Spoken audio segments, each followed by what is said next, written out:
Hello Orchid friends, welcome back to my channel. Wherever you are, I hope you're having a great day, staying healthy and staying safe.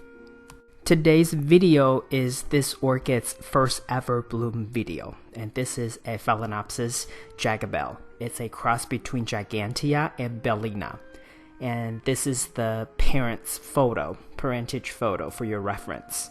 So this orchid was purchased in January 2018. At that time, it came to me as near blooming size plant. It was not small, but it wasn't big either. And in the video clip coming up, pay attention to the size of the leaves, as it has grown quite a bit since. And yes, it took 2 years for this orchid to bloom, but I think the wait is well worth it. And for those of you who wonder why it took so long to bloom, near mature size plant or near blooming size, they typically can take 1 to 2 years to produce flower spike to bloom, and sometimes even 3. I've had orchids that came to me as a near blooming size, and then it took its sweet time, 3 years to eventually bloom. So there you have it. When you buy an orchid or any plant, make sure you check with them whether it's a mature size or it's a near blooming size. And if it's near blooming size, you have to tell yourself to be patient. This orchid currently is potted in a semi-hydro setup, and you can see the largest leaf is definitely a lot taller or longer than the cup, so I have to prop it up. Otherwise, it would just be laying on the table. And thankfully, I have a rack that I can put it on, and I can put it near the edge so that the leaf would dangle. Now, because it's semi-hydro and because it already has roots reaching the reservoir area, so I usually only need to give it a set amount of water. I don't need to fill up the reservoir by no means. I typically give it 1/4 cup, but depending on the humidity and temperature, I sometimes do go down to 1/8 of a cup. For example, if it's humid or it's really cold, I may reduce the water amount. But if it's really hot and dry, I would give it a 1/4 cup. This orchid typically receives a 1/4 strength fertilizer. However, because I don't have any experience with gigantea, I actually don't know what it needs, whether it's a heavy feeder or not. So I do give this orchid from time to time, not all the time, and it's not on a set schedule or anything, additional dosage of 25% fertilizer, and sometimes I do also provide it with a little bit more light.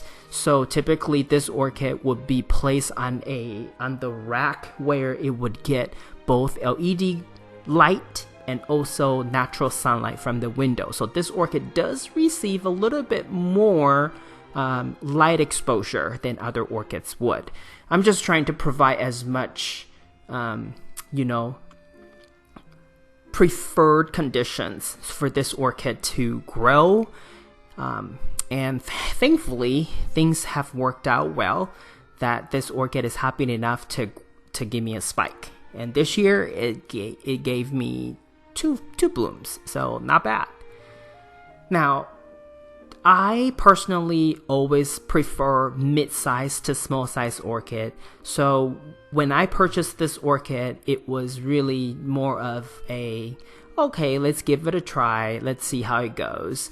I didn't really have any expectation. Yes, I know gigantea can get really big, but I really just wanted to see how big it would actually get. So I actually Googled and I saw a bunch of big, huge gigantea orchids. And thankfully, this is just a hybrid, gigantea hybrid. So hopefully, bellina would bring down its size, a notch. But it's still pretty big. I mean, just based on the largest, newest leaf, I can tell this orchid can potentially, go up another size.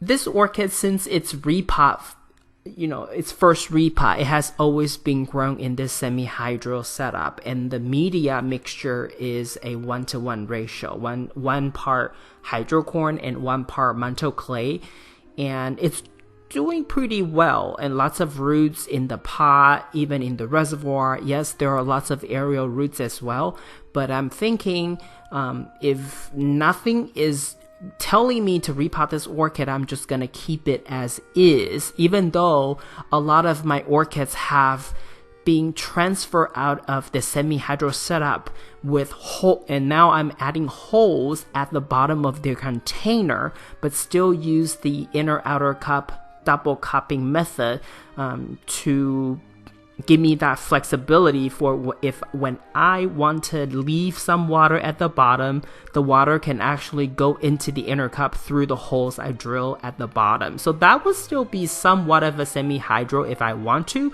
but if I want the water to drain out completely and then dump out the excess water, then it would just be a traditional setup with manto clay and hydrocorn pebbles. Overall, I think this orchid is an interesting orchid for anybody to try out. It's not super difficult to grow, and its fragrance is really, really lovely. So I think there are quite a lot of upsides to growing this orchid. The only thing I wish this orchid would have is the marking or the pattern to be slightly bigger, because what I see, and probably what you see, is the dots or the pattern. They're almost like freckles like. They're not quite the gigantea kind of polka dot kind of color block pattern. But this is the beauty of buying orchids grown from seeds, because they all can have variations, and it just kind of it's almost like a lottery. Sometimes you get the kind of characteristics that you're hoping for, sometimes you don't. Nonetheless, though, I think it's still a really, really, really interesting orchid to have. Like I said earlier, I always prefer mid-size to small-size orchid. But for this orchid, I'm willing to make that exception. And when it's not in bloom, I literally look at or admired the size of its leaf. This is not the same as looking at like the typical white Phalaenopsis big leaf orchid that you find in stores. These are the gigantea kind of leaves. So, it's interesting, and I'll keep you posted. If this orchid does more, I'll make a video to update you. This is all I have for you today. If you like this video, please give it a thumbs up. And if you would like to get more orchid related videos from my channel, please subscribe and turn on the notification. I want to wish you happy growing, and I will talk to you in my next video. Ciao!